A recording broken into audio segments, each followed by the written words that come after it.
ছোট কর্তা, বিদেশ করে অনেক হলো, এবার চলো কর্তা মাছ নিয়ে নিরাপদে বাড়ি ফেরা যাক। না না, এখনো অনেক পথ চলতে হবে, অনেক কিছু দেখা বাকি তো এখনো। খোকা, এই কোথায় এলাম আমরা?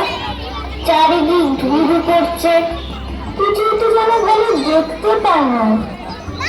আমি তো আছি তোমার সাথে, মিছিমিছি ভয় কেন মা করো? বড্ড ভয় করছো ছোট কর্তা, সঙ্গে যাচ্ছি যে, আর এগিয়ে কাজ নেই। বাঘ ভাল্লুক আছে নাকি?